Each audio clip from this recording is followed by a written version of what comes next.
Back in the 2022 NFL Draft, the Baltimore Ravens scooped up Kyle Hamilton with the 14th overall pick, even though he was seen as a top 5, top 10 player in that draft. So they got a steal, and Kyle Hamilton turned out to be one of the best safeties in the NFL, if not the best safety in the NFL. Well, they did it again this year, Dalton. Malaki Starks falls all the way to number 27 overall, despite being a top 10, top 15 player for most people in the 2025 NFL Draft. And he, alongside Kyle Hamilton, both of them still younger than 25 years old, could be the best safety duo in the NFL pretty quickly. Don't tell Baltimore, don't tell anybody over there that safeties are being devalued, because they're certainly not out there. And when you've got a guy like Malaki Starks in here who gives them so much versatility, right? Such a high football IQ. He's a great tackler. He's got a lot of great skills. But the fact that he can do it, like Kyle Hamilton, from so many different spots is going to be important, especially after our Darius Washington recently tore his Achilles. And it's really just going to be Starks and Hamilton back there at safety now. All right, let's see what Malaki Starks made him so special at Georgia. And you said the versatility before. You can see right here, free safety, box, slot. He was good at everything. 3 years at Georgia, over 500 career snaps at all three alignments. At free safety, in the box, that he's either a strong safety or a linebacker, and in the slot as well, where he can play man-to-man, he can play zone, keep his eyes on the football from anywhere on the field. This guy, I mean, I know it's kind of a generic saying, but he is just a football player. He's one of those chess pieces, just like Kyle Hamilton, where you can line him up anywhere, and he's going to have success from any spot on the field. So we'll take a look at some of those alignments here. First, we're going to go at free safety. Now, what's going to happen here? Here's Starks back here as a single high free safety for now. Kirby Smart, of course, the defensive genius he is. He's going to mess around with all sorts of things. So he's going to send Hamilton back to this deep half back here. Starks, you mean? Oh, sorry. Now I'm going to be doing that all season too. Now we're going to get Starks that deep half back there. It's going to be an inverted cover two, where this corner is going to drop back and everything else is going to kind of rotate. This safety is going to drop in here to be kind of the Tampa guy, and we're going to run a cover two the rest of the way. Now, when you look at this formation, Starks has got to get on his horse, right? Because what's going to happen is these two receivers, they're going to get vertical, and he's got to find a way. His alignment really in cover two, when you have this look, is you got to find a way to at least get to the halfway point between them, and you got to do it in a hurry when you're rotating. Obviously, Kirby Smart trusted him enough to do this because, well, he's Malaki Starks. He should trust him enough to do that, right? So let's roll it to the next slide. You're talking about, there it is. Here's my two vertical routes. We're still not quite halfway, but we're out here to the hash already. Quarterback's winding up to throw. This quarterback thinks, hey, I got a lot of space out here. Starks isn't halfway. You know, maybe he's not that fast. Maybe I give it a shot with this go ball. And you got talking about the corners trailing. He's not going to get there. Starks is the last line of defense before this being a touchdown, but he's got the IQ. He knows where the ball's going. Look at his eyes. Look at his eyes looking at the quarterback. He already knows. He knows what's happening out here. That's what you talk about with a high football IQ. What do you turn it into? A play on the previous slide that looked like, man, you know, it might score on the Georgia defense here. Absolutely not. We're getting ourselves in a jump ball situation. We're picking this ball off, and I think, is that Kirby Smart right there looking at well, that's Ball State sideline right there. Oh, that's Ball State's. I'm sorry. He's on the other sideline somewhere. I tried to point out Kirby's on the other sideline, but that's all right. We got a jump ball interception. All right, now we're going to talk about alignments. Let's talk about a strong safety. All right, we're sitting here. We're at about 9-10 yards hanging out in the box. This is against Vandy. They want to run the football, or they want to get a little bit tricky. We know how that goes. Here's what I love about it.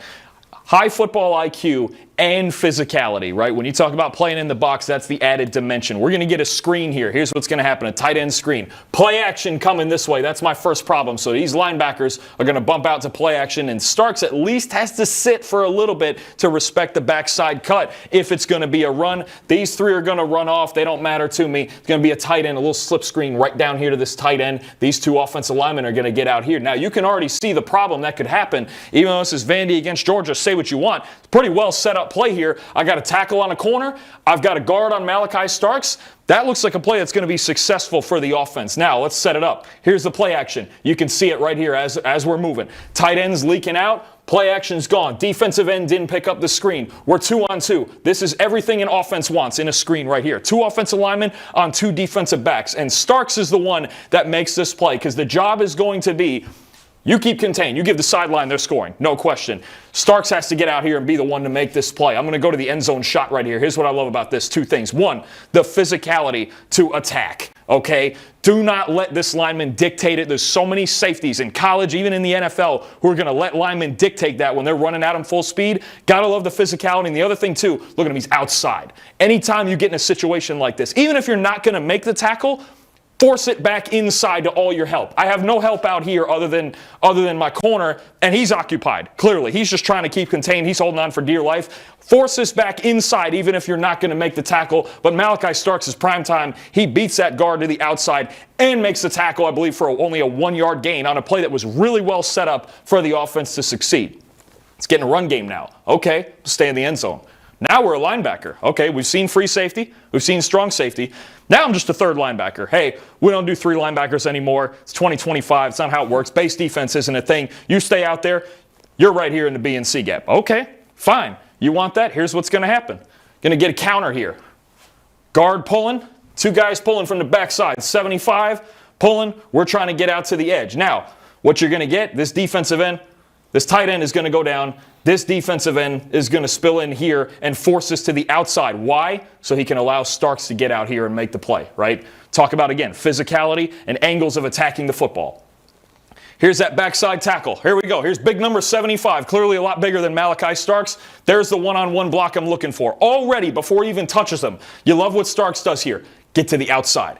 I got another linebacker inside. We've got all the angles filled, right? So whether you get blocked or you just keep contained or you make the play and make the tackle, you're at least outside. That's fundamentally sound football. Those are things you look for. Subtle things that don't show up in the box score that you look for. Attack outside in, make this back make some sort of decision, right? We get through anyway. Big number 75 stands no chance. We gave him the straight arm. We're outside in, tackle for loss. So as a linebacker now, we've seen it. You want him to be the third linebacker in run defense, or Kyle Hamilton can do it. They can split those duties. Fantastic, all right? One more. Now we're going to get in the slot, finish the play there. Now we're going to get in the slot. Okay. This play's disgusting, by the way. This is ridiculous. This is maybe the best play of his whole career. I had to show it. I mean, and it just showcases all of the things that he can do.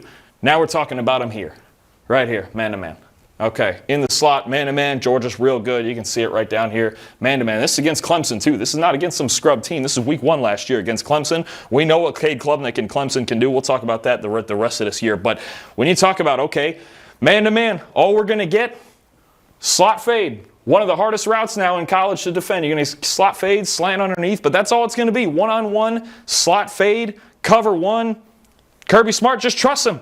He trusts him to do anything on a football field. When you talk about a safety now getting down in the slot and playing man-to-man coverage, and this Ravens defense, it's a big deal. Yeah. Last year, they had Marlon Humphrey in the nickel and doing all that, right? They had Darius Washington doing this in the slot. Kyle Hamilton's done it before. This is a very important thing in this Ravens defense to have. And when you look at the technique that he even plays corner with or slot corner with, look at this. Look how in phase he is.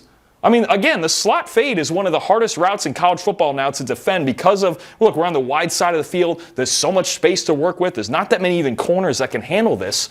Look how in phase he is. Eyes to the football, inside hip. Where is Cade Klubnik supposed to throw that football with man-to-man coverage that good? Your answer is absolutely nowhere. Because you look at this, not only is it, okay, he overshot it and it's incomplete or the coverage was too good and we looked off. We tried to throw it anyway, and these are the types of plays Malaki Starks can make, especially in the Georgia Dome. I mean, it's just, when you have a player this versatile, along with another player in Kyle Hamilton who's already this versatile, you got a dynamic pair going back there. And it's a shame that Darius Washington got hurt because it really could have been 3 of them and their defense turned around when Washington was put in the starting lineup. But to have this, that looks like a corner. That number 20, number 24, that looks like a wide receiver. That looks like Darrelle Revis. I mean, I get flashbacks wearing number 24. Guy Darrelle Revis wearing number 24 and doing things like that, right? I mean, it's just ridiculous when you look at, we just looked at 4 different alignments. And then you go to, again, one more time, what he's getting paired with. I mean, This is silly. This is silly. This is all from one player.